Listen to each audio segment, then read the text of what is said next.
يا نفس إن لم تظفري لا تجزعي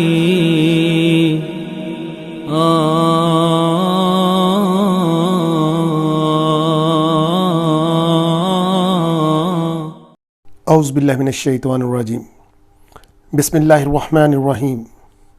دوستو الحمدللہ آج ہم سورہ المائدہ کا 5واں رکوع ترجمے، تفسیر اور گرامر سے سمجھنے کی سعادت حاصل کریں گے انشاءاللہ تعالی۔ تو آئیں شروع کریں۔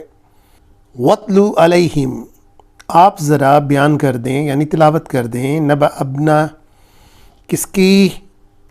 دو بیٹوں کی، کن کے؟ آدم، حضرت آدم علیہ السلام کے، بالحق، حق کے ساتھ، اذ قربا قرباناً، جب انہوں نے پیش کی، قربا کا مطلب پیش کی، قرباناً اپنی قربانیاں، فتقبلا تو قبول کر لی گئی، من احدہما، ہما جہاں بھی آ جائے اس کا مطلب دو ہوتا ہے، ان دونوں میں سے ایک کی تو قربانی قبول کر لی گئی، ولم یتقبل، لیکن دوسرے کی قبول نہ کی گئی، من الآخر دوسرے کی، قالا تو وہ بولا، لأقتلنک، میں تمہیں قتل کر دوں گا، قالا تو وہ بولا، انما یتقبل اللہ من المتقین، بے شک اللہ قبول کرتے ہیں متقیوں کی قربانی، لائن بسطا، اگر تم ہاتھ بڑھاتے ہو، الیہ میری طرف، یدک، یدک کا مطلب،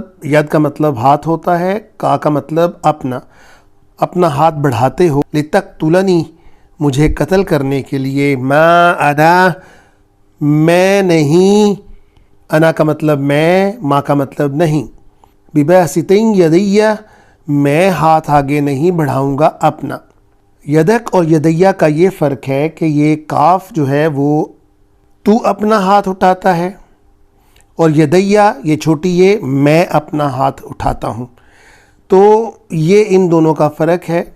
تو میں اپنا ہاتھ نہیں اٹھاؤں گا الیکا، تمہاری طرف، کس کے لیے؟ لأقتلک، تمہیں قتل کرنے کے لیے، انی خاف اللہ، مجھے تو ڈر لگتا ہے اللہ سے، رب العالمین، جو رب ہے تمام جہانوں کا۔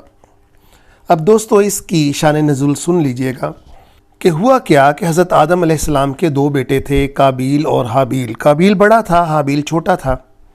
تو اس زمانے کے اندر کیونکہ آبادی ابھی بڑھ رہی تھی تو حضرت آدم علیہ السلام کے ہاں ایک جوڑا صبح کو اور دوسرا جوڑا شام کو پیدا ہوتا تھا، اور صبح والے جوڑے کی شادی جو ہے وہ شام والے جوڑے کے اکراس کر دی جاتی تھی، یعنی جو لڑکا ہوتا تھا اس کی اس لڑکی کے ساتھ، اور لڑکے کا صبح والی لڑکی کے ساتھ شادی کر دیا جاتا تھا یہ۔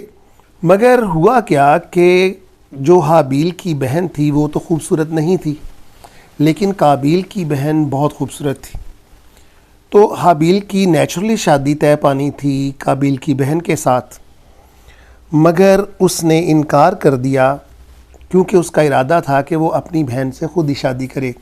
تو حضرت آدم علیہ السلام نے ان سے کہا کہ اس طرح کرو کہ تم دونوں اپنی قربانیاں پیش کرو، اور جس کی قربانی قبول کر لی جائے گی وہ اس سے شادی کر لے۔ اب حابیل جو تھا وہ جانوروں کو پالتا تھا اور قابیل کھیتی باڑی کا کام کرتا تھا۔ حابیل نے ایک بہترین مینڈھا اپنا سلیکٹ کیا قربانی کے لیے، اور قابیل نے جو کھیتی باڑی سلیکٹ کی اس میں سے بھی اس نے اچھی اچھی بالیاں علیحدہ کر دیں اور خراب سی بالیاں نذرانے کے لیے رکھیں۔ تو نیچرلی وہ جو مینڈھا تھا وہ متقی کا ہی قبول ہونا تھا، جو اللہ سے ڈرنے والا اسی کا قبول ہونا تھا، اور جو اللہ کی مرضی۔ تو انہوں نے، اللہ تعالیٰ نے حابیل کا مینڈھا قربانی کے لیے قبول کیا۔ اس وقت کوئی فقراء اور مساکین تو ہوتے نہیں تھے، تو لہٰذا اوپر سے آگ آتی تھی اور اس کو کھا جاتی تھی، لیکن وہ جو دل کے اندر رنجش تھی یا عداوت تھی وہ قابیل نے اپنے دل کے اندر رکھ لی، اور موقع پاتے ہی حابیل کو قتل کر ڈالا۔ حابیل نے اس کو بہت سمجھایا کہ یہ مت کرو، مگر اس نے بات نہ مانی اور اس کو قتل کر ڈالا۔ اب اس کو جب قتل کر ڈالا تو ادھر سے شیطان نے آ کے بی بی حوا کو بتایا کہ یہ تمہارے بڑے بیٹے نے چھوٹے بیٹے کو قتل کر دیا ہے۔ تو ان کو تو اس وقت پتہ نہیں تھا قتل کیا ہوتا ہے، کیسے ہوتا ہے، یہ تو پہلا ایک واقعہ تھا۔ انہوں نے کہا وہ کیا ہوتا ہے؟ تو انہوں نے کہا وہ کھائے پیے گا نہیں۔ تو انہوں نے کہا اس کے اوپر موت آ گئی؟ تو اس نے کہا ہاں۔ اس کے اوپر وہ رونے لگی اور آہوازاریاں کرنے لگیں۔ تو حضرت آدم علیہ السلام کو جب یہ پتہ چلا تو آپ نے اس کے اوپر افسوس کا اظہار کیا۔ اب اس کے اوپر پتہ تو تھا نہیں کہ کیا کرے، اس ڈیڈ باڈی کا، اس لاش کا کیا کرے، تو لے کے اپنے کندھے پر ڈال کر پھرتا رہا کافی دیر تک۔ تو لیکن پھر ایک دن اللہ تعالیٰ نے کووں کی ایک جوڑی کو بھیجا جو اس کے سامنے آپس میں لڑے، اور ایک مرا اور دوسرے نے اس کو زمین کھود کر اس کے اندر دفنایا۔ اب اس کو سمجھ آئی کہ یہ کیوں بھیجے گئے تھے کوے، اور اللہ تعالیٰ نے اس کے اوپر لعنت بھیجی کہ تو ہمیشہ ہمیشہ اس لعنت کے اندر مبتلا رہے گا جب تک یہ دنیا چلے گی۔ تو اس کو دفنایا، اور اس نے کہا کہ میں تو اس قابل بھی نہیں تھا کہ اس کوے کی طرح اس کو دفنا ہی سکوں۔ تو آگے اس کو بیان کرتے ہیں، انی ارید ان تبو، میں تو یہ چاہتا ہوں، ارید کا مطلب چاہنا، کہ تم سمیٹو، تبو کا مطلب ہوتا ہے سمیٹنا، بھی اسمی میرے گناہ بھی، وہ اسمی کا اور اپنے گناہ بھی، فتکون من اصحاب النار، اور ہو جاؤ تم دوزخیوں میں سے، وذالک جزاء الظالمین، اور ظالموں کا یہی بدلہ ہے۔ فبعث اللہ غرابا یبحث، پھر اللہ نے بھیجا کوے کو، یبحث جس نے کھودا، فی الارض زمین کو، لیریہ اس کو دکھانے کے لیے، کیف یواری کہ کیسے وہ چھپائے، سوءتا کا مطلب لاش، ڈیڈ باڈی، اخی اپنے بھائی کی۔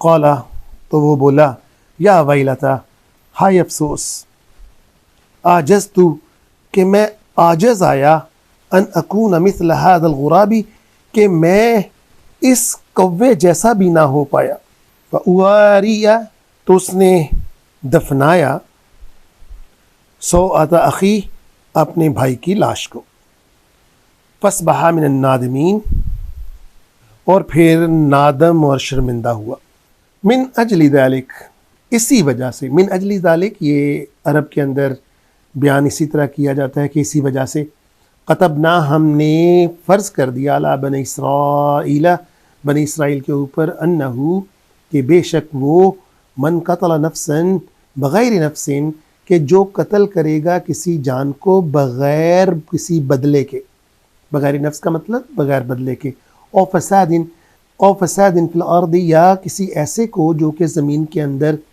فساد کرے، فکأنما قتل الناس جميعا تو اس نے ایسے ہی قتل کیا جیسے اس نے پوری انسانیت کو قتل کیا۔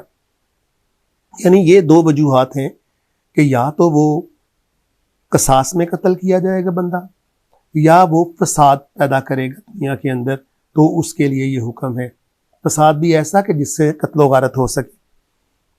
ومن احیاها اور جس نے جان بچائی، فکأنما احیا الناس تو ایسے ہی جیسے اس نے پوری انسانوں کی جمیعاً جان بچائی۔